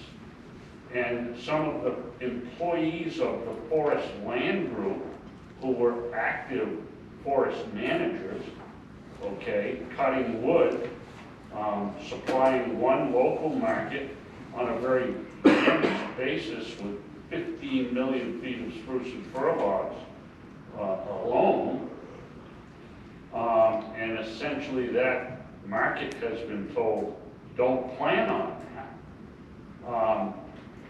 You know, again, all the monies that were spent on this with the guarantees, people come from away and they basically try to absolve their sins by buying these credits, okay, and they can buy these credits and it basically is an opportunity where people still print money that are in the business, okay, and the locals end up with no jobs. I don't know where this discussion is at this point, but I sure as heck would like to know how we got here, okay, and where is it going to go, and where are the discussions regarding this? And I don't know that anybody will answer it, but I just put it out there. Okay, this is ridiculous. The easement holdup is Dredge. They're responsible for enforcing the easement. That's all I'm going to say. Other than I'm not too happy the way it's running right now. Can I Brian Shane, Commissioner make a Gates. call? And again, because you were willing to say what you did, can I ask, as a North Country resident, how long ago did you learn of this coming along, Eric? Week and a half, 2 weeks ago. Thank you. Enough said. Thank you. If I could follow up on that, Eric, I just, from a Fish and Game Department standpoint, I'm just horrified by the concept of 140,000 unmanaged acres, what that's going to mean to deer, rough grouse, anything that needs early successional habitat. I mean, certainly not a fan of cutting down the whole forest, but at least some of it. And the idea of letting a whole, that big of a tract come up at the same age, a lot of it coming up at the same age, that's a dangerous game. Just so you know, I plan to put this item on the legislative committee agenda for next month. So any commissioner that wants to provide some input, and especially attend, but I'm collecting additional information and seeing what we can do from our perspective legislatively. I think it needs to be attacked at every level. I mean, this isn't going to stop. I mean, if you listen to what the governor said, the governor made a statement that it's privately owned and private people have a right to do whatever they want with their property. We have a problem here. There's $12 million of state money went into that to have that developed the way it is with easements and a working forest. I mean, it's not just the private. It's got a lot of strings hooked to it, and these strings need to be pulled. This is me talking, just me talking. Anyway. So it will be on the agenda, though, and I would encourage anyone to forward any information that they have. But I'll be outreaching to various departments and everybody involved and try to get as much information as we can. I personally, in my profession, was involved about 25 years ago when I was a director of Liberty Mutual and participating in finance and insurance, we would call them the study groups over in Oslo and Stockholm. And I have reason to believe, going back on that a lot of these carbon credits are being sold to European countries. They're, it's kind of a dark hole, dark pool of how the system works. I actually think that this is a bit more insulting to me personally, that this is actually being used by, companies outside of the United States, as you said, make up for their past sins. So, but yes, it's gonna be on the legislative committee, and, you know, it could be anything also from a taxation issue, because the city of Pittsburgh is gonna lose 5% of its revenue. That's what I read, was published. So I think it affects well beyond fishing game, but it certainly has a big impact on us, as the Stratford Commissioner commented. It's a priority. Can we request that a copy of the easement be circulated to the commission? Yeah, I tried to find my copy. I spoke to the director about it. Maybe I got a brain cramp, but I remember reading it, that there was a minimum amount that they had to cut to qualify as for the spot. I found part of my easement, but I didn't find the front line of it, and I can get that. When it was written 20 years ago, it's been about 20 years since it's been existed. I mean, I was co-sponsor of the bill. I mean, we thought we covered all corners, and now whoever heard of carbon credits 20 years ago, that's a hot thing right now. So does it make more sense to request of staff that they collect from the other agency any documents, any public documents they have about the easement, or do you feel confident that what you have in your records is the total? No, I don't feel that I have everything that maybe Red has. I'm not sure what Red has, but what Red has done. I don't know if they'll have any more than what I have, but if the director allows the staff to do that. I know him and I spoke about it. So what are you looking for? What's the list of documents? I think what we're looking for is what does Red have? Because they're the holder of the easement. They're the enforcement. Right, you looking for the easement, or is there another document you're looking for? No, mainly the easement. Okay.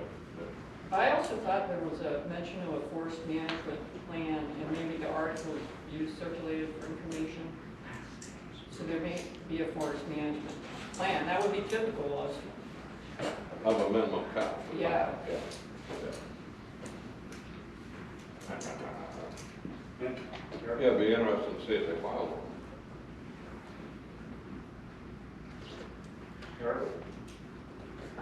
Commissioner Caden. I'd like to just add one more thing, and, you know, I could be accused of just coughing up anecdotal information, but I know it's not anecdotal, that landowners, okay, this idea of carbon credits, okay, and compensation for not cutting trees, but still receiving income by allowing trees to grow. This idea, okay, this whole carbon credit program has approached small landowners, medium landowners, large landowners. You don't have to be a T-Mobile, all right, with 146,000 acres, okay? There are people working on programs that could collectively put together 50 of us 50-acre owners, okay, and provide us with this opportunity. I also know, and this extends well beyond the borders of New Hampshire, okay, that government, state lands have been approached, okay, and pick a state, the governments are all dealing with budget issues. And if there's a way to bring in greater compensation, greater amounts of money, okay, then people get forced into looking at things. So I think this 146,000 acres is a big deal, but I think it's only the beginning. And I think that's why we need to make sure that we are not standing around with our heads in the sand on this. And just as a small point, and I'll stand corrected because you're from Coos County, but the town of Pittsburgh alone has been quoted that they would lose $150,000 a year in the form of timber tax. Okay, and you know, that's a lot of money to Pittsburgh, New Hampshire. Okay, and all for the benefit of those from away. And of course, there were many of those who would jump on me and say, oh no, this carbon thing, it's going to benefit all of us, okay? But I'm not buying that. Okay? This is a very, very serious issue. And as far as I'm concerned, our working landscape management, all right, to me, is actually a verb, okay, and that means you're doing something. So that, I'll stop. This is serious. I can see, and I don't want to belabor this issue, but I can see that DRA might get involved in this. And what I mean by that is municipalities don't get any taxation out of vast pieces of property like this one, because it's all current use, it's very low. Where the municipalities get their money is when they cut the timber in the form of yield tax. And now that growing timber not being cut or doing anything should be assessed at a higher value than the current use if you're not going to cut the damn stuff. Well, you could also redefine the timber tax. Excuse me? You could redefine the definition of the timber tax. Right. I mean, I think there's quite a few avenues that we can go on this because I think we need to do something. AJ? Yeah, the other thing to consider here, because it's important, we're part of this discussion, is not all carbon credit programs are equal. So there are some that are calling for full and short forest, but there are some that are working forest models. And how are we, as a department, trying to encourage these working forest models to be carbon credit programs, coming to what's ultimately going to be some of the biggest habitat effectors of our land over the next 20, 30 years or longer, you know? Because that's when we're going to, it's, you know, the people that are going to feel this are going to be the next generation when we haven't cut trees in 30 years. The former owners had a carbon credit in the working forest program. Right. That's the former owners. The new owners are now going to get away from that, from what they're signaling. Yeah.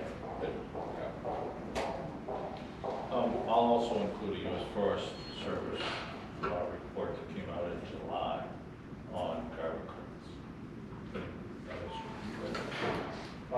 No, I've seen a copy.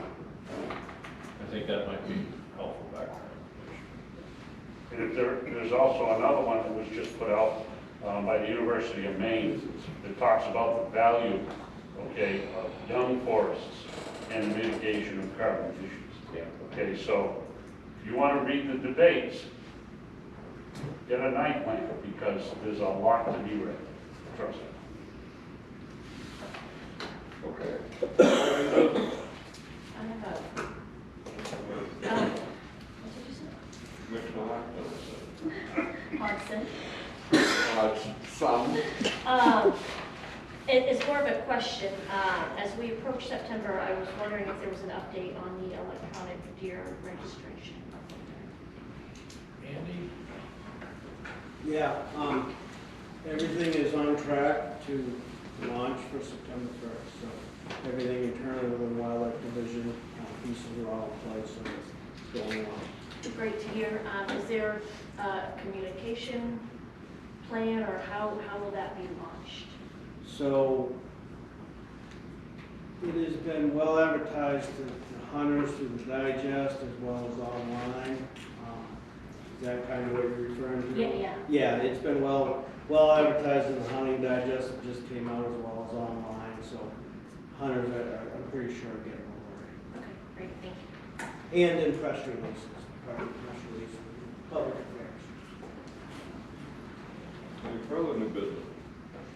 Mr. Tone? I have several items that I want to talk about. One's on the continuing saga of the plant dredge down in Hampton. The advisory commission on marine fisheries said prior to taking or making any recommendations to the Fish and Game Commission, they want to gather some information regarding spawning, clam spawning, optimal sizes, take limits, as well as do some benchmarking with neighboring states as well as with the federal government as to how they regulate their clam business. That was one item. So perhaps next commission meeting, they might have a recommendation for the commission. The next thing was, I received an email from Laura Ludwig, who's program coordinator for the Center for Coastal Studies. Her organization received $2.8 million to do a regional derelict trap removal program. And part of that program is outlined to be conducted in New Hampshire on the Isles of Shoals. Now, I know under House Bill 442, we're going to develop some kind of plan for derelict trap removal. So I asked her to get a hold of Cherie and to conduct some kind of discussion to make sure there's no overlapping of what we might be doing under our plan compared to what the Coastal Studies going to be doing under their program. Lastly, there's been a 2022 update on the juvenile lobster settlement. And there's still a decline in the amount of juvenile lobsters that are settling to the bottom. There's some kind of great disconnect because lobster egg production is at an all-time high. And why these lobsters are not settling to the bottom, it's a mystery right now. So that could mean pertain to further declines in landings. Since 2016, there's been a 25% decline in landing of lobsters throughout the lobster catching region. So that's another concern about the whole lobster industry with this settlement issue. So that's all I have. Thank you. Any other new business? Commissioners report. Any commissioners being? Mine, I think, is combined, commission report, maybe new business. The reason why I say it, because I know on a commission report it's informational, this may be an action item, but I met with the head of the, I was asked to meet with the head of the Wilton Conservation Commission. I met with her approximately 3 to 4 weeks ago. Spent a couple hours with her. The idea of the meeting was, what is the commission? What's it about? What does it do? One of the things that she is also on, she's on the board of the state's Conservation Commission Committee, I believe, or association. She's requesting to have bios on each of our commissioners, something done up that explains what is the Fish and Game Commission, to where they want to put out like a brochure to all the conservation commissioners in the state, to kind of clean up a lot of mixed information about the commission. So to kind of get an idea if this is something the commissioners are interested in doing. I know, I think it was a lot of fun. I think it was 2 years ago. 3 years ago, we got asked to do bios for the state legislation for the Fish and Game Marine Resource Committee. Some of us did it, some didn't. Give them an idea. The commissioners would like to do up a bio on themselves, showing the experience that this commission has. I think it's a good idea if we just get a chance to have someone pursue this basically for us. I think it's a good idea, but I would think that perhaps our media department should spearhead that. I asked our media Kind of giving department that 3 years ago to responsibility. do a brochure. Yeah. Nothing ever came about it. Because we're giving that responsibility to an unrelated group. That's what I don't like. I would think we should have the department through Scott and our media relations to kind of Like have. I say, they were asking for our bios, you know, basically a bio on each of us, so Can I make a recommendation? that, sure. Public Engagement Education Committees, engagement, partnership awards, public recognition, education strategies for the public and interest groups. Could I make a recommendation to AJ that you take this ask to the committee and come to the commission with a recommendation? Absolutely, Ray, you want to come to the next meeting, we'll plan one out and have you talk about this a little more? Yep. Like I say, what I'm giving you is what she asked me. Commission would be interested in. Yes, the subcommittee will. I think it's an excellent Happily take it idea up. to get the, get it out to the state. We've asked for it to be done here, it hasn't taken place.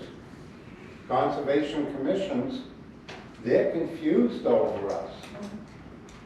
I think it's an excellent opportunity to really let the public know what the commission is, what we're about, even what our experiences are.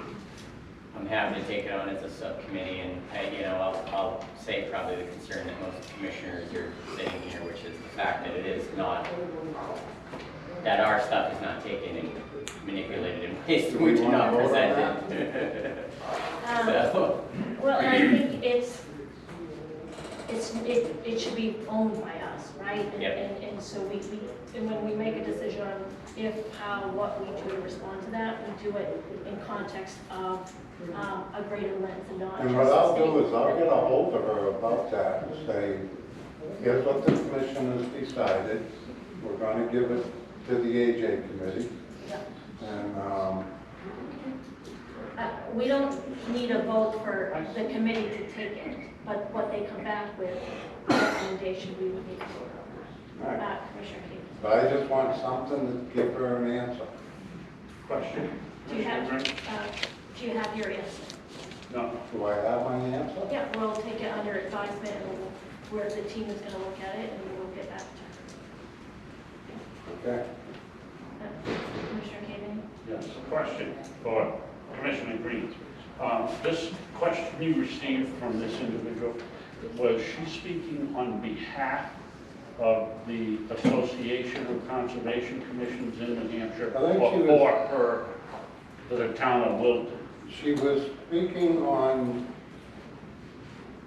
kind of a little bit of both.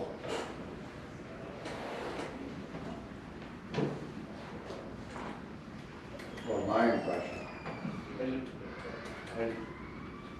Sometimes you just have to answer the questions, don't think about where they came from, okay? But, I think most of us here were forced to be considered. We put bios together and they're in the governance office, so we have done this. I'm just surprised that the Association of Conservation Commissions would be interested in this. It just causes me. I think you misread what I'm saying here, is that this woman has said she has a concern on this, her commission has this idea. She's also on the board of That association. that association, and apparently she's had conversations with them that this could be an idea that they want to do. She's not gonna go ahead with it if she doesn't have, if there's something we want to have her go ahead with it. I mean, if we don't want to put out our bios, then we'll tell her, no, we're not interested. I think to Susan's point, if we're gonna put out our bios, it needs to be on our terms. Because I, to John's point, have a general concern of why anybody would be sniffing up that tree, where we did go through an incredibly long vetting process with the governor's office to get where we are. I'm not saying there's necessarily evil intentions, but I can see people's concerns that if it's especially not done on our terms. What did you say the woman's name was? Jennifer Beck. Jennifer Beck? Beck. B-E-C-K? B-E-C-K.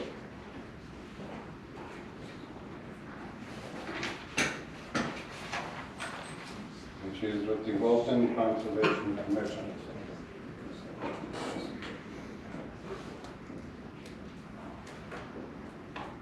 Thank you, Madam Vice Chair, and I went to the boardroom. Any more commissioners' reports? I got one more. I have one You were out of the room. I saved it till you were back. He was so Commissioner Green's not. But Oh, are you- Commissioner Green, I think, has the floor. He was talking when I walked He used in. to it. The second one was that I had a constituent contact me about the consistency of discounts on the hunting, fishing licenses and permits when it comes to the senior citizens. He had called me because he had called Fish and Game, asked about it, or he had come in and asked about it, and his answer was, that's the law. Is there a way we can work on consistency across the board on all our licenses? What type You know, in of other words, consistency? you've got a fishing license that senior citizen gets a reduced rate on, same as a hunting license, but you don't get a reduced rate if you get, say, for example, a turkey permit or bear permit or anything. Why, and also can something be done about it to make it consistent? That is all in law. So the answer he was provided is correct. Oh, okay. All of our license prices are in law. So And to if do it, someone wants to make a change, we would have to, oh, rule, I'm sorry. The senior citizen discount is what's in law, right? Where we give the discount. Because the license fees, I believe we get to set. Lifetime licenses are in law. Okay. All of the other license prices are in rule. Right. But to give a The discount, authority. to separate and give two different license fees for the same license, you only have certain authority to do that, I believe, right? I guess my question is, does it go through rulemaking, or how do you go about that? It does. We don't make those choices when we come into the front office and buy a license. I know that, but where do we go to, this constituent is saying, how do we put stuff consistent? The license, the amount of the license is the rule. So if you're gonna give a discount, you would have to go through the rule. We'd have to go through rulemaking. I'm guessing at that. It's also, a license is a fee, and a fee cannot be more than 125% of the cost, I believe, to administer. I think that, versus a tax. You can't just jack a fee, you have to, it has this 125% rule attached to it. Which, in my mind, we're probably at 75% of what it actually costs us to administer. Well, probably what happened is he came in and he received a senior license. And then he had to pay the full cost for a bear tag, turkey tag, whatever else he got on top of that. So what his question is can we reduce in proportion the amount of those extra tags? Exactly. I know you're getting it. Well, But we really have to go back to RSA to say that in rulemaking, you can create a reduced fee for a turkey license, for a bear license. That's- Probably in RSA, it's only for fishing and hunting. So then it's likely first have to go change RSA and then change the corresponding I would rules. caution the commission that right now, one of our problems in the department is not enough income. And what you are suggesting is reducing that income. Not everybody that qualifies for a aged license has been a licensed buyer in New Hampshire for the last 50 years. Some of them moved in just to get the cheap deals. Yeah. So that's part of the question. I just trying to come up with an accurate answer for him. That's what I think it would be. We would have to get authority to create different license fees based on age. You're nodding your head up and down, is that? Yep, I'll agree with you. I think so, so that would be my answer right now. But then once we get that, we could do it through rulemaking. But from a bigger picture, I would caution the commission that I don't think this was a wise decision at this point. I would also caution against that as well, because those are dedicated accounts that those funds go into. Your turkey, your bear, and then you would be getting into administratively being burdensome on those reduced rates being transferred into those dedicated accounts.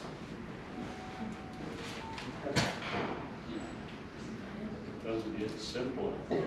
Does not get simple. Hey, I was confused when he called me. I mean, I'm just trying to get an answer for the public. It's under carbon credit. I'll take a stab at that. The rest of it's not so much. Okay, so it's a carbon Right, credit. but for a single license. I have nothing else, I Mr. don't Chair, think you could apply it, but I think you'd have to say a single license is. Okay, any other commissioners want to report? Oh, Commissioner Price. Thank you. I addressed and resolved my first, and I'm sure it's not my last, complaint of our suspension of the shotgun season in my own wildlife management unit, J1. I believe the gentleman's question and concerns have been addressed. I also received an inquiry about a fishing game on a dam on Cops Pond that Cops Creek drains into Melvin Bay. I contacted the Dam Bureau and got a status on that. And basically the dam, the head recovery should start early winter in Cops Pond. Right now it's pretty much drained. I received a donation for the second year in a row for Becoming Outdoor Women program from Melvin Village Marina. They donated floating key fobs for gift packs and also tents. So we donated about 140 or 150 of those. So I'll be giving those to Nicola before I leave today. Saturday, I'm participating with the New Hampshire Timber Owners Association's fundraiser at Green Mountain Shooting Preserve for the Children's Hospital at Dartmouth. It's a sporting place event. And then I'll be attending the Rough Grouse Society State Dinner in Plymouth Saturday evening. It's a busy time.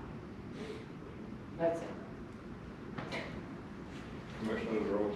I wandered north up to your part of the country to go do some work on camp and got to spend half a day with Dr. Carl Foss from the New Hampshire Audubon and learn about the rusty blackbird. So apparently we have one of the greatest densities of herring breeding species up in your neck of the woods. I got to use the old telemetry finder while I was out there, but it was a fun day, and we're spending some more time with the Hampshire Audubon to talk a little bit more about what they're up to and what they got going on in their neck of the woods. So. I received 2 phone calls, matter of fact, in the last couple of days. Directed toward you, direct. Dick LaFleur called me from Berlin, reference on the trappers. Yep. We met with the Trappers Association, I understand. And the feds are saying that they own the land under the river. Correct. You look in our law, if it's a navigable river, they can set traps from a boat. And the feds can't stop it. Yeah, the question here, and it's because it gets a little confused, is that's flooded land. So when the feds bought the land, they bought the land that used to be land that is now river bottom. And that creates a little bit bigger question in the law system. And it would take a lot of research to go after that. We're trying a different approach. I know, I think you spoke to me about it. You said to them that we're going to carry your water for you, basically. You got to be behind us. Is that a fair statement? Well, we're talking with the U.S. Fish and Wildlife Service about them beginning the process of developing a traffic plan. They were concerned about mineral rights underneath the river. What are the thoughts? Oh, that's what. Yeah, I don't know if that's I don't know about that. Okay, I'll speak to you later about that. The second one is probably going to go to the colonel. The major was here last time when Joey Hassan, I think his name was, came, Yep. and he spoke about a guide's license. Yes. He called me last night and wanted to know what the status of that was, because, and I guess my question to you, Colonel, maybe you don't know, evidently a guides association gives the oral interview to the candidate? No, that information, I apologize, I wasn't at that meeting, you get a lot of misinformation about that process. So the department chose a number of years ago to tighten up the requirements to become a guide. We partnered, we asked, Marty and I were doing that, Colonel Garabedian at the time and I did that. And we asked the Guides Association to join us because that was the only professional group in the state that was already doing that. We wanted to bring up the level to match similar to what Maine was doing. So we were turning out people that were qualified to take folks out. In the past, as you know, we give them a written exam down here if they were able to pass that. We didn't know if they knew map and compass, we didn't know if they knew first aid, we didn't know if they could call for help if someone needed rescue. So we kind of designed this oral board program, and part of that, when I went to the Guides Association, they asked to participate. And so we have one member from the Guides Association sit on the oral board with us. So it's done by law enforcement, but one member of the Guides Association sits on it. I will tell you, it's not an easy exam because it wasn't designed to be easy. It was designed to make sure that we were turning out professional guides. The Guides Association has supported it. We as a group, the guides, members of the Guides Association, as well as us in law enforcement, created the tests. A guide school has developed in the state to help people get through it, which is where we sent this. I personally spent a lot of time with him, telling him the resources to go so that he could pass this test, but there's a reluctance, I think, because of the cost, and I understand that, but these programs are out there to train you to meet these standards. So in the beginning, we had a pretty high failure rate. I think there was some shell shock over it. We are in the process of doing it right now as we speak. Every Monday we do it. Adam Cheney runs it, believe it or not. He's in charge of the program, does a great job.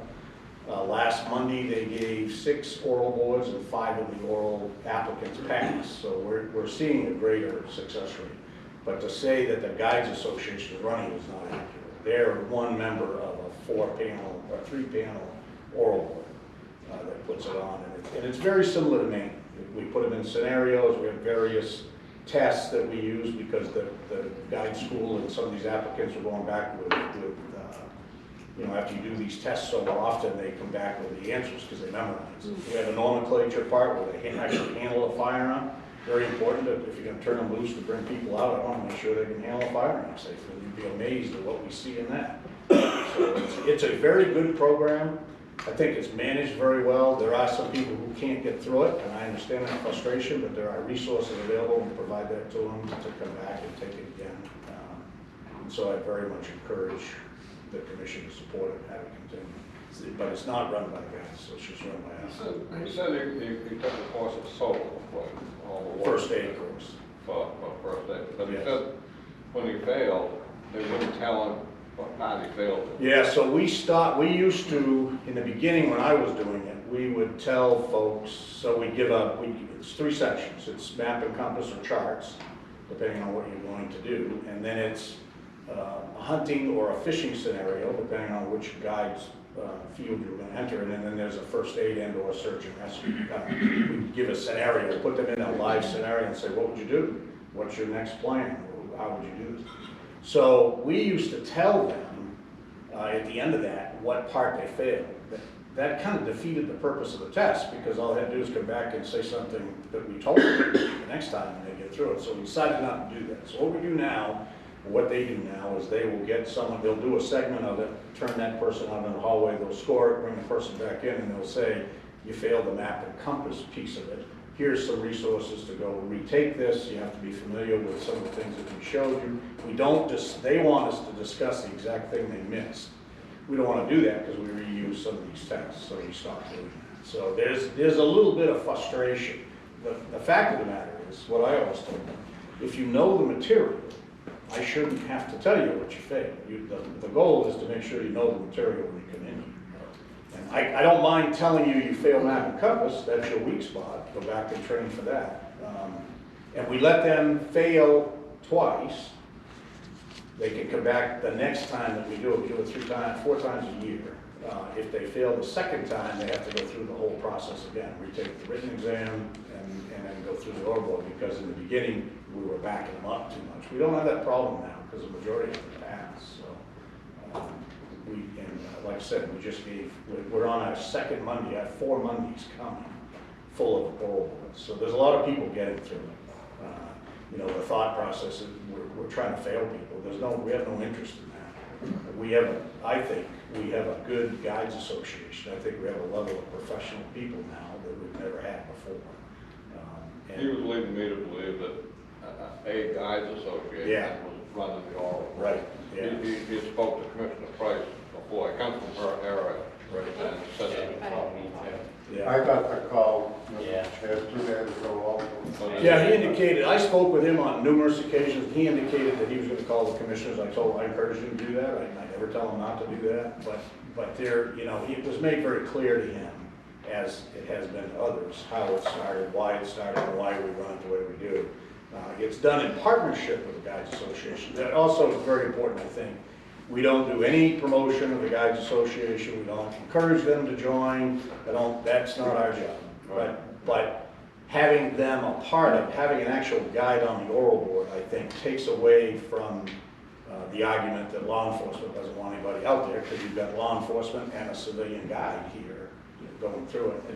It puts a good balance, I think, to the oral board. So the actual test itself, Colonel, was done by Fish and Game?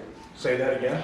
So the actual test? Yeah, we do it all. We record the results, we create the test, we do it in conjunction with the guys. Rick And the Estes reason why I'm himself. asking is because like the chairman had too, this guy led me to believe that it was totally the guides. Not true at all. No, we're in complete control of it, law enforcement. Thank you. The Guides Association sits on the board with us, so we're in control. We maintain the test, the examples, all the props used, we run the exam, set the schedules, run the written test here, we do it all, yeah. Because I sent them back to Commissioner Price. Yeah, Sure. thank you. You're welcome. I actually received 2 calls. One was from a gentleman who happens to be a math teacher at Wilbur Academy, and then Mr. Persons from Wolfboro, who came and spoke. He was here at a prior meeting. Their both issue was that an actual guide was asking them the questions. That you have somebody who is an actual guide. And I do think there is a conflict of interest here, to have an actual licensed guide asking the questions. I think it's important for them to, have input into the exam and the content and things of that nature to assist the department. But to have someone sitting there asking the questions. Mr. Persons' other issues, basically, Commissioner Green and I discussed this. This has to do with preparation. And, in my past professional life, I had to pass exams, and that's just the way it is. If you don't put the effort in, you don't pass them. But this issue with an actual licensed guide conducting the oral exam does cause me concern. Well, just let me finish. Yeah. I told him there were 2 ways to address this rule. He could do a 30-day petition, as anyone can, or he can wait until it comes up on our calendar. And Marty tells us it's coming up on our calendar, and we'll take a look at it again. But I gave him those 2 avenues for resolution. But I told him the rule wasn't going to change until one of those 2 events took place. So that's how I resolved it. Yeah, we all ask questions. The guide ends up, it circulates through the rooms, everybody asks a question. It's not just the guides running. And I think if you do it all with law enforcement, you're going to hear the argument that law enforcement doesn't want people out there guiding. The Guides Association should be involved and not involved, because we heard that argument when we started. So it's a tough sell. The bottom line is, if you study and prepare for the exam, you will pass the exam. People do it every day. If you don't, you won't, because it's not an easy exam. It's not designed to be easy. It's designed to challenge their knowledge, make sure that we're putting people out there, we're taking people out in the woods that are qualified.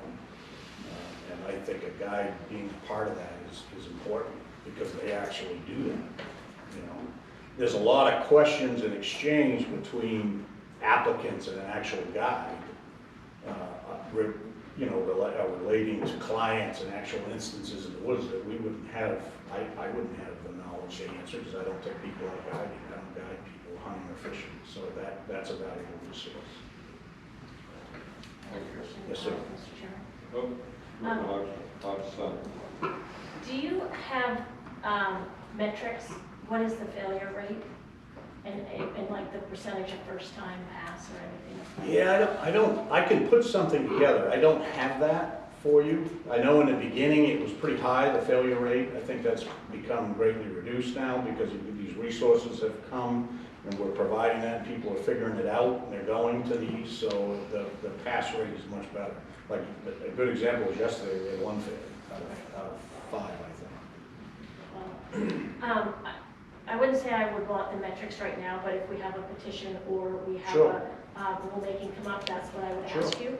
And if it is, like, you know, metrics are black and white, right? So Right. if you have a 98% pass rate first time, then like it's a non-discussion. Right. If you've got a 40% first time pass rate, then maybe we have to go a different direction. Sure. So not right now, but if it comes up, that's what I would We be can do that. looking for.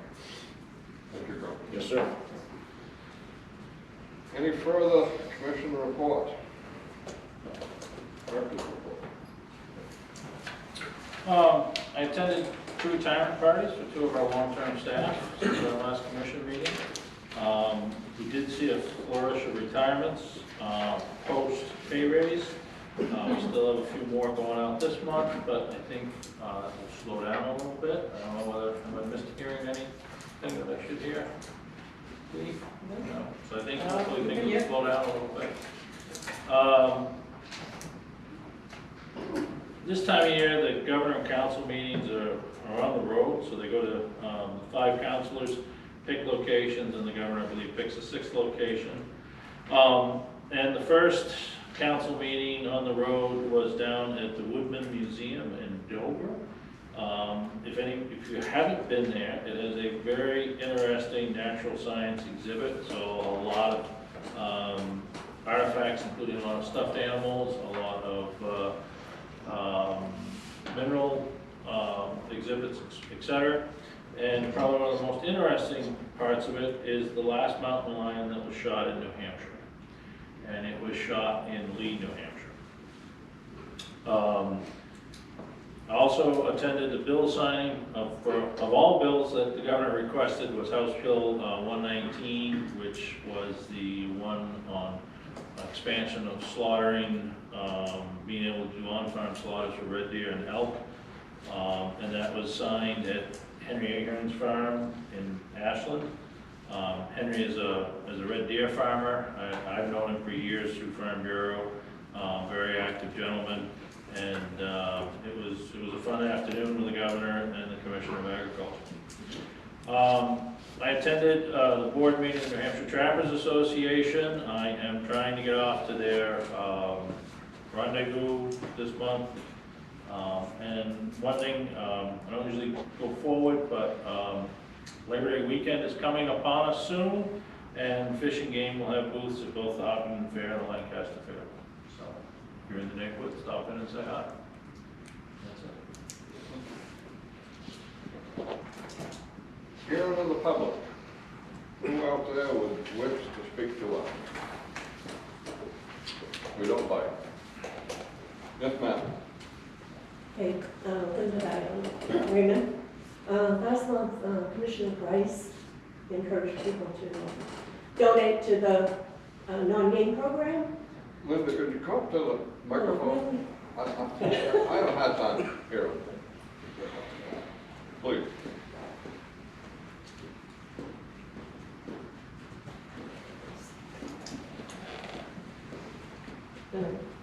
Okay, Yeah. hear me now? Much better. Okay.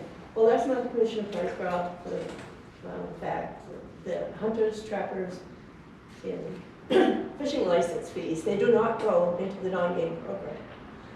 Not a penny of that money goes into the non-game program. And so she encouraged us to donate to the non-game program. So I just wanted to make it clear that none of the money from those license fees goes to the non-game program. So if you want to donate to the non-game program, hunters and trappers and fishery people. You have to make a donation just like the rest of us. And, you know, because you brought it up, Commissioner Price, I did look at the honor rolls, and I saw many of us, like Ruth and Joan, me, I saw our names on the donor list. I did not see yours. No, I would have to say you would have to look at Recent the ones. update, yeah. The recent ones, Yeah. yeah, this was 2022. So No, you we're just not using- recently donated. Separately of the non-game Yeah. line on the license. It's not that important. Anyway, you know, about the fish habitat, I would like to say, or I'd like to ask Diane, do you want an increase in that dollar that you get? It made it sound like John Gita, he's got plenty of money. Do you have plenty of money in the fish habitat restoration? No, of course, we would love to have extra money, and I definitely want to make sure that he was not saying we have plenty of money. We have money, but each project, as you noted, our portion is 3% because that's what we have. Yes. So we have to do our projects through partnerships. We Yes. definitely do not have enough money to do our. Okay, so you would like an increase in that dollar? I would love all money that anybody wants to give me. Okay. I just wanted to make a point that the fish habitat, that presentation was great.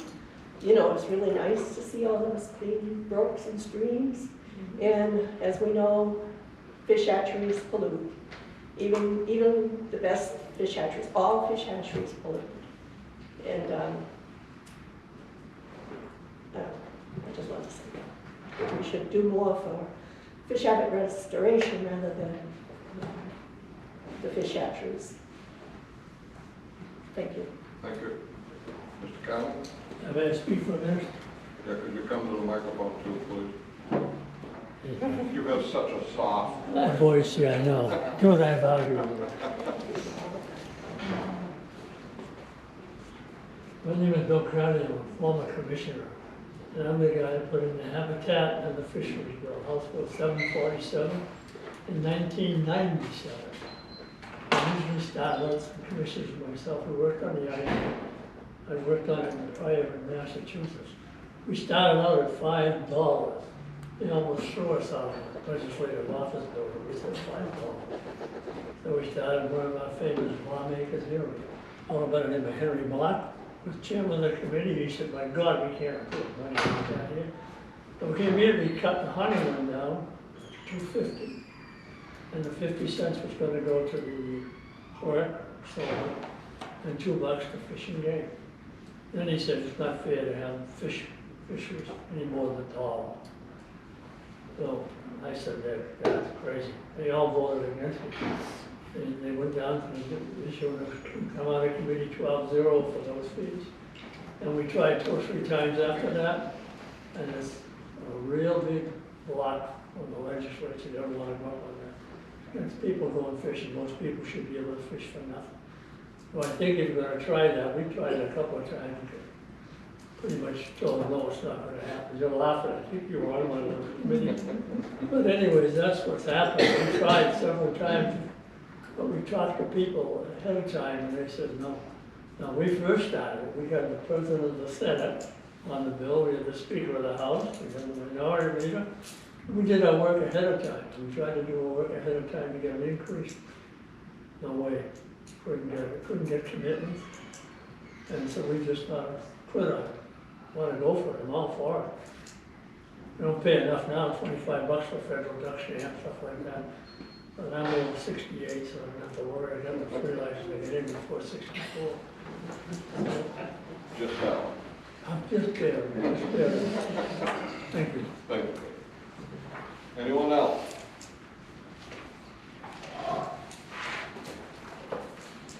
Any other commissioner have anything else to come before this meeting? Make a motion to adjourn. All in favor, say